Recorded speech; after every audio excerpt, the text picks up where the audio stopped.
ఇన్స్టాగ్రామ్లో రీల్స్ అనేవి ఎలా వైరల్ అవుతాయి? అసలు మన రీల్ వైరల్ అవ్వాలంటే ఏం చేయాలి? అసలు ఇన్స్టాగ్రామ్ అల్గోరిథం ఎలా వర్క్ అవుతుందో ఈ వీడియోలో చూద్దాం. సార్ యాక్చువల్గా టార్గెట్ ఆడియన్స్ అంటే ఎవరు? ఫర్ ఎగ్జాంపుల్ నేను క్రియేట్ చేసే కాంటెంట్ ఫినాన్స్. సో ఫినాన్స్ కాంటెంట్ని ఎవరు చూస్తారు? జనరల్గా ఎవరు చూస్తారు? ఎవరికైతే ప్రతి మంత్ రెగ్యులర్గా ఆదాయం వస్తుందో, ఎవరి దగ్గర అయితే బాగా డబ్బు ఉంటుందో వాళ్ళు చూస్తారు. సో ఎవరికి రెగ్యులర్గా ఆదాయం వస్తుంటుంది? జాబ్ చేసే వాళ్ళకి, బిజినెస్ చేసే వాళ్ళకి. సో వాళ్ళు నా టార్గెట్ ఆడియన్స్. సో నేను వాళ్ళని టార్గెట్ చేసి కాంటెంట్ని క్రియేట్ చేయాలి. సో ముందే ఫిక్స్ అయిపోయాను, జాబ్ చేసే వాళ్ళని, అదేవిధంగా బిజినెస్ చేసే వాళ్ళని టార్గెట్ చేయాలి. వాళ్ళకి రిలేటెడ్గా నేను టార్గెట్ వాళ్ళు ఎలా నన్ను చూస్తారు? వాళ్ళకి ఏదైతే రిక్వైర్మెంట్ ఉందో దాన్ని నేను ఫైండ్ అవుట్ చేసి అదే కాంటెంట్ని అప్లోడ్ చేస్తే నేను ఎవరినైతే టార్గెట్ చేస్తున్నానో వాళ్ళకి నా కాంటెంట్ రీచ్ అవుతుంది. సో వాళ్ళని టార్గెట్ చేసి నేను రీచ్ అవ్వాలి అంటే వాళ్ళకి ఏదైతే రిక్వైర్మెంట్ ఉందో అది చేయాలి. వాళ్ళకి ఏం రిక్వైర్మెంట్ ఉంటుంది? వాళ్ళకి ప్రతి మంత్ జీతం వస్తూ ఉంటుంది. జీతంలో కాస్త డబ్బుని సేవ్ చేద్దాం లేదా అనుకుంటారు. సో ఆ స్కీమ్స్ గురించి నేను వీడియోస్ చేస్తాను. ఫర్ ఎగ్జాంపుల్ పీపీఎఫ్, ఎన్పిఎస్ అని చెప్పి, మ్యూచువల్ ఫండ్స్ అని, స్టాక్ మార్కెట్ అని చేస్తే వాళ్ళకి రీచ్ అవుతాను. సో అలాగా ముందుగానే మనం ఫిక్స్ అయ్యి సెట్ ఆఫ్ ఆడియన్స్ని వాళ్ళని టార్గెట్ చేసి వాళ్ళ ఓరియంటెడ్గా కంటెంట్ ప్రిపేర్ చేస్తే మనం ఏదైతే అనుకున్నామో వాళ్ళ దాకా రీచ్ అవుతాం. ఇక మనం టార్గెట్ ఆడియన్స్కి డైలీ ఇచ్చే వీడియోస్ లైక్ అదర్ వీడియోస్ అంటే అదర్ కేటగిరీ, ఫుడ్ గురించి కావచ్చు, ట్రావెల్ గురించి కావచ్చు, మీరు ఒకవేళ చేస్తే ఎప్పుడైనా అది సక్సెస్ అయిందా, అన్సక్సెస్ అయిందా? అంటే వేరే కేటగిరీ ఫర్ వేరే కేటగిరీ వచ్చేసి నేను వ్లాగింగ్ చేశాను. Okay, vlogging. సో వ్లాగింగ్ ఎవరికి సెట్ అవుతుంది? ఎవరెవరైతే కొత్త ప్లేసెస్ని ఎక్స్ప్లోర్ చేద్దాం అనుకుంటారో, కొత్త కొత్త ప్లేసెస్కి ట్రావెలింగ్ చేస్తుంటారో వాళ్ళప్పుడు నా టార్గెటెడ్ ఆడియన్స్ అవుతారు. సో నేను ఏం చేసా, ఎక్కడెక్కడికైతే నేను ట్రిప్స్కి వెళ్తానో అప్పుడు జస్ట్ రీల్స్ రికార్డ్ చేసి జస్ట్ సింపుల్గా ఎడిట్ చేసుకొని ట్రెండింగ్ ఆడియో ఏదైతే ఉందో అది యాడ్ చేసి అప్లోడ్ చేసేవాడిని. ఈ పేజ్ కాదు, సెపరేట్ పేజ్. ఓకే, అంటే ఈ పేజ్లో అప్లోడ్ చేస్తే సక్సెస్ అనేది వస్తుంది? అసలు మనం మిక్స్ చేయకూడదు. ఓకే, అస్సలు మనం వేరే కాంటెంట్ని ఒకే పేజ్లో మిక్స్ చేయకూడదు. ఫర్ ఎగ్జాంపుల్ మీకు చూపిస్తాను. ఈ కంపెనీ పేజ్ ఉంది కదా, ఫ్రీడమ్ యాప్ మనీ తెలుగు అని చెప్పి, ఆ పేజ్లో మేము ఇంతకుముందు చేసిన పెద్ద మిస్టేక్ ఏంటంటే యాక్చువల్లీ ఈ పేజ్కి 3 లక్షల మంది కంటే ఎక్కువ ఫాలోవర్స్ ఉన్నారు. 3 lakh ప్లస్ ఫాలోవర్స్ ఉన్న పేజ్ ఇది. ప్రజెంట్ 72,000 దగ్గర నడుస్తుంది. ఎందుకు తగ్గారు? 3 lakhs నుంచి 51,000కి తగ్గిపోయారు. మళ్ళీ 51,000 నుంచి ఒక 2 weeksగా నేను బాగా కష్టపడి ఈ స్టేజ్కి తీసుకొచ్చాం అనమాట. ఎంత 75,000కి సంథింగ్ తీసుకొచ్చాం. సో అప్పుడు చేసిన మిస్టేక్ ఏంటో నేను ప్రాక్టికల్గా స్క్రీన్ రికార్డింగ్ చేసి మరి ఇందాక ఏ విధంగా చేశానో సేమ్ అలాగే స్క్రీన్ రికార్డింగ్ చేసి మరి నేను మీకు చూపిస్తాను. మన పేజీని ఓపెన్ చేస్తున్నా. ఓకే, ఇదిగోండి బ్యాక్ వచ్చా. సో ఇంతకు ముందు మేము చేసిన తప్పు ఏంటంటే ఓన్లీ నా కంటెంట్నే ఈ పేజీలో అప్లోడ్ చేసేవాళ్ళం. జనం నాకు బాగా కనెక్ట్ అయ్యారు. కానీ కొన్ని రోజుల తర్వాత మిస్టేక్ వల్ల ఈ పేజ్లో ఫార్మింగ్ రిలేటెడ్ కంటెంట్ అప్లోడ్ చేయడం మొదలుపెట్టాం. ప్లే చేస్తాను చూడండి. ప్రపంచంలో ఎక్కువ అరటి పండ్లను భారతదేశంలోనే పండిస్తున్నారు. 3 లక్షల మంది ఎందుకు వచ్చారు? ఫినాన్స్ చూద్దాం, నేను చెప్పేది లేదా నా ఫేస్ నచ్చి లేకపోతే నేను చెప్పే వచ్చారు. సడన్గా ఇలాగా అరటిపళ్ళు గిరిటిపళ్ళు అని చెప్పి ఎక్కువ అరటి పండ్లను భారతదేశం అప్లోడ్ చేయడం మొదలుపెట్టాం. ఈమె మా యాంకరే. సో జనానికి ఇష్టం రాలా. ఇప్పుడు దాకా ఫినాన్స్ గురించి చెప్పి ఇప్పుడు వేరే ఫార్మింగ్ చెప్తున్నాడు. అసలు నాకు ఫార్మింగ్ ఎందుకు, నేను జాబ్ చేస్తున్నా, నాకు ఎందుకు ఫార్మింగ్, నాకు భూమి లేదు, నేను ఎందుకు చూడాలని చెప్పి అన్ఫాలో చేయడం మొదలుపెట్టారు. సో అప్పటికైనా ఆగాల. ఇంకొక మిస్టేక్ మేము చేసాం. ఇది హాయ్ ఫ్రెండ్స్, మనము ప్రస్తుతం హైదరాబాద్ లో చార్మినార్ దగ్గర ఉన్నటువంటి ఒక ఫ్రూట్ షాప్ దగ్గర ఉన్నాము. సార్ ఈ యొక్క బిజినెస్ ఎంత లాభం వస్తుందో. సో బిజినెస్ వీడియోస్ కూడా అప్లోడ్ చేయడం మొదలుపెట్టాం. పైగా కంటిన్యూస్గా రోజు business, farming, finance, business, farming, finance. So ఏమైంది, మిక్స్ అయిపోయింది. కలిపితే ఏమవుతుంది, ఆడెవడో ఒక రీల్ చూసి ఫినాన్స్ గురించి చెప్తున్నాడు, బాగానే చెప్తున్నాడు, ఫినాన్స్ గురించి నేర్చుకోవచ్చు అని చెప్పి ఫాలో అయ్యాడు. వాడికి బిజినెస్, ఫార్మింగ్ చూపిస్తే ఏమవుతుంది బ్యాక్ టు బ్యాక్ వేరే కేటగిరీ ఆఫ్ కలిపేసాం. ఏమవుతుంది, వాడికి చిరాకు వచ్చి అన్ఫాలో చేస్తాడు. అలా అన్ఫాలో జరిగింది. సో కొన్ని నెలల పాటు, ఆల్మోస్ట్ ఒక ఇయర్ పాటు నా వీడియోస్ని అప్లోడ్ చేయలేదు మేము ఫినాన్స్. సో 3 లక్షల నుంచి 51,000 మందికి పడిపోయింది ఛానల్. ఇప్పుడు కొన్ని రోజులుగా మళ్ళీ ఇలా మిక్స్ చేయొద్దు అని చెప్పి ఓన్లీ ఫినాన్స్ అనగా నా వీడియోస్ని అప్లోడ్ చేయడం మొదలుపెట్టాం. ఇప్పుడు 74,000, 51,000 పడింది. ఇప్పుడు 74,000 గ్రో అయింది. మళ్ళీ ఇలాగే చేసుకుంటూ ఓన్లీ ఫినాన్స్ మాత్రమే అప్లోడ్ చేసుకుంటూ పోతే ఆటోమేటిక్గా 1 million రీచ్ అవ్వడం పెద్ద కష్టమైన టాస్క్ ఏం కాదని నా ఒపీనియన్ అనమాట. సో నువ్వు అడిగిన క్వశ్చన్కి ఆన్సర్ కలపకూడదు. ఒకవేళ నిజంగా వేరే కేటగిరీ ఆఫ్ కాంటెంట్ని అప్లోడ్ చేద్దాం అనుకున్నట్లయితే వేరే పేజ్ని క్రియేట్ చేసి ఆ కాంటెంట్ ఏంటో దాని ప్రకారంగానే పేరు పెట్టి అప్లోడ్ చేయడం బెటర్ అని నా ఉద్దేశం. ఓకే సార్, యాక్చువల్గా మన ఆడియన్స్కి ఎలాంటి విషయాలు నచ్చుతాయి అనేది తెలుసుకోవాలి. సింపుల్. ఇప్పుడు నువ్వు ఒక 10 వీడియోలు అప్లోడ్ చేసావు, 10 రీల్స్ అప్లోడ్ చేసావు. 10 రీల్స్లో ఒక 5 రీల్స్ ఫ్లాప్ అయ్యాయి, ఒక 5 రీల్స్ హిట్ అయ్యాయి. సో ఈ 5 రీల్స్ ఎందుకు హిట్ అయినాయి అని చెప్పి నువ్వు రాసుకోవాలి. ఫర్ ఎగ్జాంపుల్, ఈ 5 రీల్స్ ఇన్వెస్ట్మెంట్స్ గురించి, ఇంకొక 5 రీల్స్ జస్ట్ ఏదో general topic. So general topic చూడకుండా ఇన్వెస్ట్మెంట్ వీడియోస్కే వ్యూస్ వచ్చినాయి అనుకో, ఇన్వెస్ట్మెంట్ వీడియోస్ని చూసారనుకో, నీకు అర్థమైపోవాలి మన ఆడియన్స్ ఇన్వెస్ట్మెంట్ ఓరియంటెడ్ కంటెంట్ని ఇష్టపడుతున్నారు, జనరల్ నాలెడ్జ్ని అసలు ఇష్టపడట్లేదు అని చెప్పి దాన్ని ఎలిమినేట్ చేసి ఇన్వెస్ట్మెంట్లోనే చాలా టైప్స్ ఉంటాయి, వాటి మీద ఫోకస్ చేయడం మొదలు పెట్టాలి. అలాగా నువ్వు ఒక ఫస్ట్ 20 వీడియోస్ అనగా 20 రీల్స్ అప్లోడ్ చేయగానే నీ క్లారిటీ వచ్చేది, ఎలాంటివి రన్ అవుతున్నాయి, ఎలాంటివి రన్ అవ్వట్లా, ఆడియన్స్కి ఎలాంటివి ఇష్టమవుతున్నాయి, ఎలాంటివి ఇష్టం అవ్వట్లా. సో ఏవైతే ఇష్టమవుతున్నాయో వాటిని మాత్రమే కాన్సన్ట్రేట్ చేయడం బెటర్ అని నా ఉద్దేశం. ఇక మనం అప్లోడ్ చేసిన వీడియోకి ఫీడ్బ్యాక్ అనేది ఏమైనా ఉంటుందా? ఆబ్వియస్గా ఇప్పుడు చాలామంది ఏదన్నా ప్రయత్నం చేస్తున్నామంటే మనల్ని ఎంకరేజ్ చేసే వాళ్ళకన్నా లైక్ లాగడానికి ట్రై చేసే వాళ్ళు ఎక్కువ ఉంటారు. సో ఒకవేళ మీరు కనుక ఫ్యూచర్లో ఏదైనా ఇన్స్టాగ్రామ్ పేజ్ని అప్లోడ్ చేసి మీ ఫ్రెండ్స్కి వాళ్ళకి షేర్ చేస్తున్నారు అనుకోండి, వాళ్ళు ఫస్ట్ నీకు ఎందుకురా, లేకపోతే ఏంది అలా చెప్తున్నావు, ఏంటి అలా ఊగుతున్నావు అని చెప్పి కామెంట్లు పెడతారు. సో చాలామంది ఆ కామెంట్ చూసి అమ్మో నేను సెట్ అవనేమో, ఇది నా టాస్క్ కాదేమో, నా పని కాదేమో, నాకు సెట్ అవుదేమో అని చెప్పి వాళ్ళు ఏం చేస్తారంటే క్విట్ అవుతూ ఉంటారు. సో నేను చెప్పేది ఏంటంటే, ఏవైతే మీకు నెగిటివ్ కామెంట్స్ వస్తున్నాయో అవే మీకు ఫీడ్బ్యాక్స్. ఇప్పుడు ఒకడు ఊగుతున్నాం అని పెట్టాడు, నిజంగానే ఊగుతున్నాం కాబట్టి పెట్టాడు, అంటే అక్కడ మనం ఊగుతున్నాం అంటే కొంచెం మిస్టేక్ చేస్తున్నాం అని చెప్పి దాన్ని పాజిటివ్గా తీసుకోవాలి తప్ప, వీడెవడో నేను ఊగుతాను, నా ఇష్టం, నా వీడియో అని చెప్పి ఇగోకపోయామనుకో ఫ్లాప్ అయిపోతాం. సో వాడు నెగిటివ్గా పెట్టినా కూడా సర్లే ఊగుతున్నా అంట అని చెప్పి ఫీడ్బ్యాక్ రాసుకొని, రెండో వీడియో మీరు షూట్ చేసే టైంలో ఫస్ట్ వీడియోలో ఫీడ్బ్యాక్ పెట్టాడు, ఎవడు ఊగుతుందని తిట్టాడు, సో ఊగకుండా నీట్గా చెప్పాలని చెప్పి వాడు అర్థం చేసుకొని ఫీడ్బ్యాక్గా తీసుకొని రెండో వీడియోలో ఊగకుండా మంచిగా చెప్తే రెక్టిఫై. రెండో వీడియోలో కూడా ఏదో చెప్తాడు, ఎందుకు ఇలా కూర్చుంటున్నావు, సరిగ్గా కూర్చోవచ్చు కదా అని చెప్పి ఆడో కామెంట్ పెట్టాడు, రాసుకో.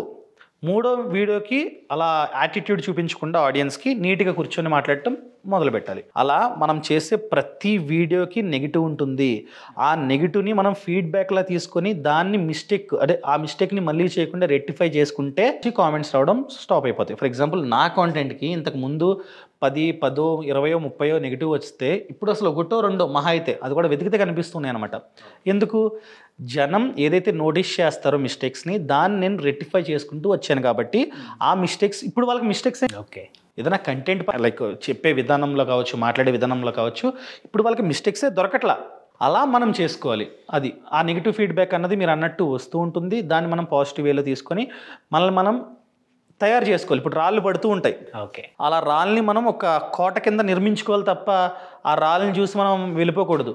సో ఒకసారి సక్సెస్ అయిన తర్వాత నీ మీద పువ్వులు పడుతుంటే రాళ్ళు పడుతూ ఉంటాయి, పువ్వులు పడినప్పుడు హ్యాపీగా తీసుకొని రాళ్ళు పడినప్పుడు నెగిటివ్గా ఉండకూడదు అనమాట. దాన్నే మనం ఒక కోటగా నిర్మించుకొని స్ట్రాంగ్ బేస్ని నిర్మించుకోవాలని నా ఉద్దేశం. ఓకే, మీరు చెప్పారు నెగిటివ్ ఫీడ్బ్యాక్ని కూడా మనం పాజిటివ్గా తీసుకోవాలి. నెగిటివ్ ఫీడ్బ్యాక్ అనేది శృతి మించింది అనుకోండి, కంప్లైంట్ చేసుకోవడానికి, బ్లాక్ చేసుకోవడానికి ఏమైనా ఆప్షన్స్ ఉన్నాయా? సో ఫస్ట్ ఆడెవడో పచ్చి బూతులు తిట్టాడు, ఫ్యామిలీని అంతా తీసుకొచ్చి తిట్టాడు. ఒకవేళ నా వీడియోకి ఎవడన్నా ఆ రేంజ్లో తిడితే నేను చాలా హ్యాపీగా ఫీల్ అవుతాను. ఎందుకు ఆలోచిస్తానంటే, అలాంటోడికి కూడా నా వీడియో రీచ్ అయింది, అలాంటి వాళ్ళకు కూడా నా వీడియో రీచ్ అయింది అని చెప్పి హ్యాపీగా ఫీల్ అవుతాను నేను. అలాగా ఎవడన్నా బాగా బూతులు తిడుతుంటే అలాంటి వాళ్ళకు కూడా నా వీడియో రీచ్ అయిందని చెప్పి హ్యాపీగా ఫీల్ అవ్వాలి తప్ప, వీడు తిట్టాడు, వాళ్ళని తిట్టాడు, వీళ్ళని తిట్టాడు అని చెప్పి డిలీట్ చేసుకో. చూడు వాళ్ళు కూడా రీచ్ అయింది, హ్యాపీగా ఫీల్ అవ్వు, డిలీట్ అయిపోయింది కదా. వాడే రెగ్యులర్గా తెగ పెట్టేస్తూ శృతి మించితే బ్లాక్ చేసుకో. బ్లాక్ చేస్తే నీ వీడియోస్ వాడికి కనపడో, వాడిని కామెంట్లు పెట్టలేడు, అయిపోయింది, సాల్వ్ అయిపోయింది. అంతేగాని దాన్ని పర్సనల్గా తీసుకొని ఏడవడం. నా ఫ్రెండ్స్లో కొందరు ఆడవడం ఏదో తిట్టాడని చెప్పి ఏడుస్తూ కూర్చుంటారు. ఎందుకు ఏడవడం? అలాంటి వాళ్ళకు కూడా నువ్వు రీచ్ అయ్యావు అంటే నీ గొప్పది, నువ్వు ఎదుగుతున్నావు కాబట్టే అలాంటి వాళ్ళకు కూడా నువ్వు కనపడ్డావు. వాడికి నచ్చలేదు, ఏదో పెట్టాడు అని చెప్పి పాజిటివ్గా తీసుకోవాలి. అదే మీకు చెప్దాం అనుకుంటున్నా. రేపు మీరు స్టార్ట్ చేసిన తర్వాత నెగిటివ్ కామెంట్స్ వస్తే అస్సలు నెగిటివ్గా తీసుకోవద్దండి, ఫీడ్బ్యాక్స్గా తీసుకోండి. ఇంకా శృతి మించి ఫీడ్బ్యాక్ ఇవ్వకుండా, వాడు మీలో ఏమీ లోపాలని ఫైండ్ అవుట్ చేయకుండా ఏదో పర్సనల్గా తిట్టాడు అనుకోండి, అలాంటి వాళ్ళకు కూడా రీచ్ అవుతున్నామని చెప్పి ఇంకా హ్యాపీగా ఫీల్ అయ్యి డిలీట్ కొట్టండి. అదే అకౌంట్ నుంచి అస్తమాట కామెంట్స్ వస్తున్నట్లయితే బ్లాక్ చేసేయండి, డన్, సాల్వ్ ప్రాబ్లం. ఇలా ఒకరిద్దరిని బ్లాక్ చేయడం ద్వారా మన కంటెంట్కి ఏమైనా ఎఫెక్ట్ అవుతుందా?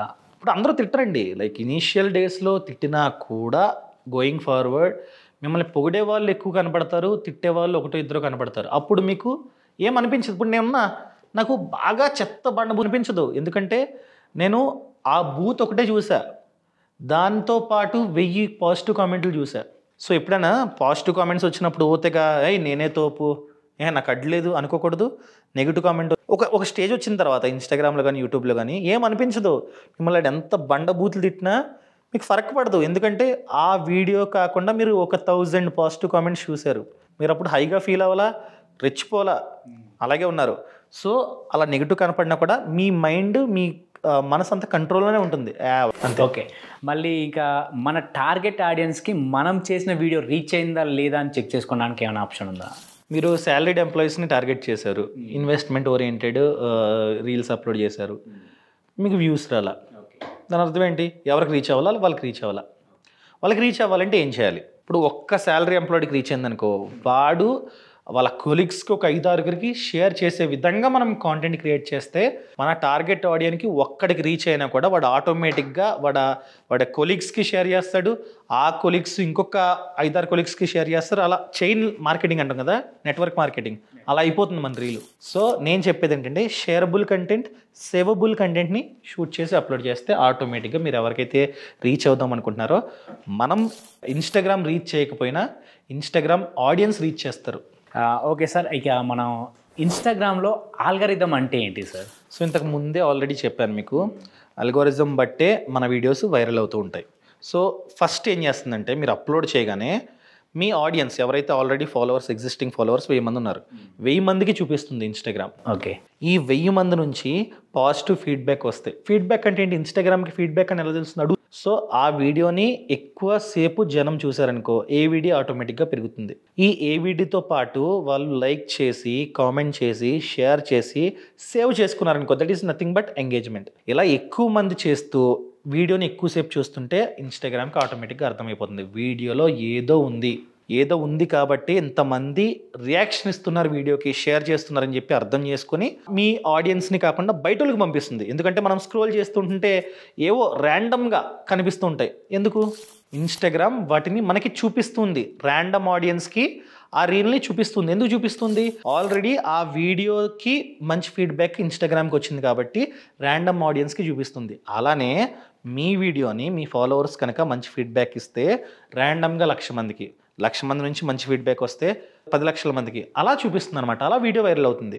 ప్లస్ ఇది షేర్స్ ఉన్నాయి, నువ్వు అక్కడ షేర్ చేసావు, వాడు ఇంకొకటి షేర్ చేస్తాడు, ఇంకొకటి అలా నెట్వర్క్ మార్కెటింగ్. సో అలా కూడా వీడియో వైరల్ అయిపోతుంది. ఒకవేళ కొత్త పేజ్ అనుకో, ఇంతకుముందు చెప్పిన విధంగా ఫాలోవర్స్ లేరు, 0 ఉన్నారు, అప్పుడు ట్రయల్ అండ్ బేస్ ఎర్రర్ మీద ఇన్స్టాగ్రామ్ మీకు 0 ఫాలోవర్స్ ర్యాండమ్గా పంపిస్తుంది. వాళ్ళ నుంచి మంచి ఫీడ్బ్యాక్ వస్తే అలా గ్రో అవుతూ ఉంటుంది అనమాట. సేమ్ మళ్ళీ దీన్ని రిపీట్ చేయడానికి అంటూ ఏం లేదు, ఒకటే ఏవిడి ప్లస్ ఎంగేజ్మెంట్. ఈ అల్గోరిజం అనేది మారుతూ ఉంటుంది. ప్రెజెంట్ ఉన్న సిచ్యువేషన్లో ఈ వీడియోని షూట్ చేస్తున్నప్పుడు ఇదే అల్గోరిజం. ఫ్యూచర్లో మారచ్చు, మారకపోవచ్చు, చెప్పలేం, అంతే. ఇక మీ కంటెంట్కి ఆల్గరిథం ఎలా పనిచేస్తుంది?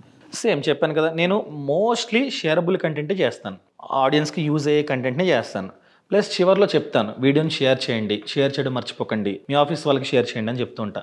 సో వాళ్ళు షేర్లు చేస్తూ ఉంటారు, అండ్ నాకు ఆల్రెడీ కొంచెం ఆడియన్స్ బిల్డ్ అయ్యారు కాబట్టి రీచ్ అవ్వాల్సిన వాళ్ళకి రీచ్ అవుతుంది, ఫాలోవర్స్ వస్తున్నారు. ఇక మీ వీడియోస్ పరంగా ఏదైనా ఇప్పుడు అప్లోడ్ చేసి కొంతకాలం తర్వాత ట్రెండ్ అయిన వీడియోస్ ఏమైనా ఉన్నాయి. ఫర్ ఎగ్జాంపుల్ నేను ప్రధానమంత్రి ఆవాస్ యోజన గురించి వీడియో అప్లోడ్ చేశా. హ్యాష్ ట్యాగ్స్ కూడా ప్రధానమంత్రి ఆవాస్ యోజన, PMAY ఇవన్నీ పెట్టాను అనమాట. అప్పట్లో వ్యూస్ రాలా. ఒకసారి బడ్జెట్ సమయంలో నిర్మలా సీతారామన్ గారు ప్రధానమంత్రి ఆవాస్ యోజన అని చెప్పి ఆమె నోట్లోంచి అప్పుడు జనం ఇన్స్టాగ్రామ్లోకి వెళ్ళి ప్రధానమంత్రి ఆవాస్ యోజన అనే హ్యాష్ ట్యాగ్ని సెర్చ్ చేయడం మొదలుపెట్టారు. ఈ ఫేమస్ పేజెస్ ప్రధానమంత్రి ఆవాస్ యోజన అనే హ్యాష్ ట్యాగ్తో కొన్ని రీల్స్ అప్లోడ్ చేశాయి. సో అసలు ఏంటి స్కీమ్ అని చెప్పి ఆ హ్యాష్ ట్యాగ్ని జనం క్లిక్ చేయడం మొదలుపెట్టారు. నేను ఆల్రెడీ అదే హ్యాష్ ట్యాగ్ని కొన్ని నెలల క్రితం ఇచ్చాను కాబట్టి నా వీడియో వాళ్ళకి కనపడడం మొదలుపెట్టింది. ఒకేసారి ట్రెండ్ అయిపోయింది, షేర్లు వివచ్చంగా, కామెంట్లు, లైక్స్. ఏంటబ్బా ఒకేసారి ట్రెండ్ అయింది, మొన్నటి వరకు వ్యూస్ లేవు, ఒకేసారి 2 million టచ్ అయిపోయిందని చూస్తే రమణ్ గారు అప్పుడే అనౌన్స్మెంట్ 1 day బిఫోర్. అలాగా మీరు అప్లోడ్ చేసే టైంలోనే మంచిగా హ్యాష్ ట్యాగ్స్ ఇచ్చి రెడీగా పెట్టుకుంటే ఒకవేళ ఆ టాపిక్ అన్నది ట్రెండ్ అయిందనుకో, బయట న్యూస్లో అక్కడ ట్రెండ్ అయిందనుకో, జనం కూడా ఇన్స్టాగ్రామ్లో సెర్చ్ చేస్తారు. సెర్చ్ చేసినప్పుడు హ్యాష్ ట్యాగ్ కనబడుతుంది, చూసేస్తారనమాట. అలా ట్రెండ్ అవ్వడానికి కూడా ఛాన్సులు ఉన్నాయి. Okay, thank you sir. So మీరు కనుక ఇన్స్టాగ్రామ్ ఇన్ఫ్లుయెన్సర్ అయ్యి లక్షల్లో సంపాదించాలి అనుకుంటున్నట్లయితే ఫ్రీడమ్ యాప్లో కోర్స్ ఉందండి. ఆ వీడియోలో నేనే ఎక్స్ప్లెయిన్ చేశా ఇన్స్టాగ్రామ్ని ఏ విధంగా బిల్డ్ చేసుకోవాలో. ఆ కోర్స్ని మీరు కనుక చూద్దాం అనుకున్నట్లయితే లింక్ కింద డిస్క్రిప్షన్లోని పక్కన కామెంట్స్లోనే ఉంది. డైరెక్ట్గా ఫ్రీడమ్ యాప్లో ఉన్న ఆ కోర్స్ అన్నది ఓపెన్ అవుతుంది అనమాట. సో అన్ని కోర్సులు కలిపి ఫ్రీడమ్ యాప్లో ఉన్న అన్ని కోర్సులు కలిపి సబ్స్క్రిప్షన్ మంత్కి 399 రూపీస్ మాత్రమే. ఒకసారి లుక్ చేయండి. Thank you so much. Thanks for watching. జై హింద్.